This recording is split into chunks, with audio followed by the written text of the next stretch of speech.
ರಮೇಶ್ ಜಾರಕಿಹೊಳಿ ಹೇಳ್ತಾರೆ D K Shivakumar ಮತ್ತು ಲಕ್ಷ್ಮೀ ಹೆಬ್ಬಾಳ್ಕರ್ ಸೋತಿದ್ದಾರೆ. ನೋಡಿ, ನಾನು ಅವ್ರಿಗೆ ಒಂದೇ ಮಾತನ್ನ ಹೇಳಲಿಕ್ಕೆ ಬಯಸ್ತೇನೆ.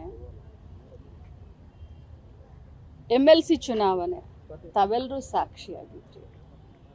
ಯಾರ ಸೊಕ್ಕಿನಿಂದ ಏನಾಯಿತು ಅನ್ನೋದು ತಮಗೆ ಗೊತ್ತು.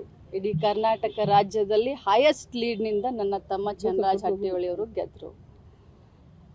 ಇದೇ ಗ್ರಾಮೀಣ ಚುನಾವಣೆಯಲ್ಲಿ 2023 ಅಸೆಂಬ್ಲಿ ಚುನಾವಣೆಯಲ್ಲಿ ಶತಾಯಗತಾಯ ನನ್ನನ್ನು ಸೋಲಿಸಲೇಬೇಕು ಅಂತ ಬಂದಿದ್ರು.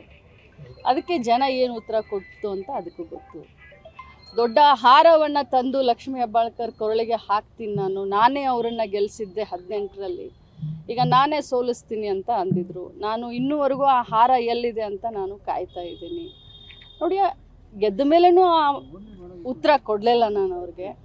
ಈ ಮಾತಿಗೂ ನಾನು ಉತ್ತರ ಕೊಡೋದಿಲ್ಲ. ಕಾಲಾಯ ತಸ್ಮೆ ನಮ. ಯಾರಿಗೆ ಸೊಕ್ಕು ಬಂದಿದೆ, ಯಾರು ಏನು ಮಾಡಿದ್ದಾರೆ, ಮುಂದಿನ ದಿನದಲ್ಲಿ ಅದಕ್ಕೂ ಒಂದು ಉತ್ತರ ಬರುತ್ತೆ.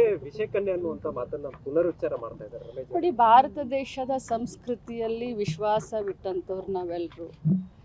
ಅವರು ಎದ್ರ ಬಗ್ಗೆ ಮಾತನಾಡ್ತಾ ಇದ್ದಾರೆ ಅನ್ನೋದಕ್ಕಿಂತ ಅವ್ರಿಗೆ ಉತ್ತರವನ್ನು ಕೊಡಲಿಕ್ಕೇ ನಾನು ತಯಾರಿಲ್ಲ. ಅದಕ್ಕೆ ಉತ್ತರ ಜನ ಕೊಡ್ತಾರೆ. ಅವರು ವಿಷಯ ಕನ್ಯೆ ಅಂತಾರೋ ಇನ್ನೊಂದು ಕನ್ಯೆ ಅಂತಾರೋ, ಅವರು ಏನನ್ನೋದು ಇಡೀ ಕರ್ನಾಟಕ ರಾಜ್ಯದ ಜನ ನೋಡಿದೆ. ಅವರ ಸಂಸ್ಕೃತಿ ಎಂಥದ್ದು ಅನ್ನೋದನ್ನ ರಾಜ್ಯದ ಜನ ನೋಡಿದೆ. ಅವ್ರ ಬಗ್ಗೆ ನಾನು ಯಾಕೆ ಪಾಪ ಮಾತಾಡಲಿ? ಅವರೆಲ್ಲ ದೊಡ್ಡವರು, ಅವ್ರ ಬಗ್ಗೆ ಯಾಕೆ ಮಾತಾಡ್ಲಿ? ಪಾಪ ನಮ್ಮ ಹತ್ರ ಎಲ್ಲಿ ದುಡ್ಡಿದಿರಿ? ನೀವೇ ಎಲ್ಲ ಅವ್ರಿಗೆ ಸಾಹುಕಾರ ಅಂತೀರಾ. ನಮ್ಮ ಹತ್ರ ಎಲ್ಲಿ ದುಡ್ಡಿದೆ?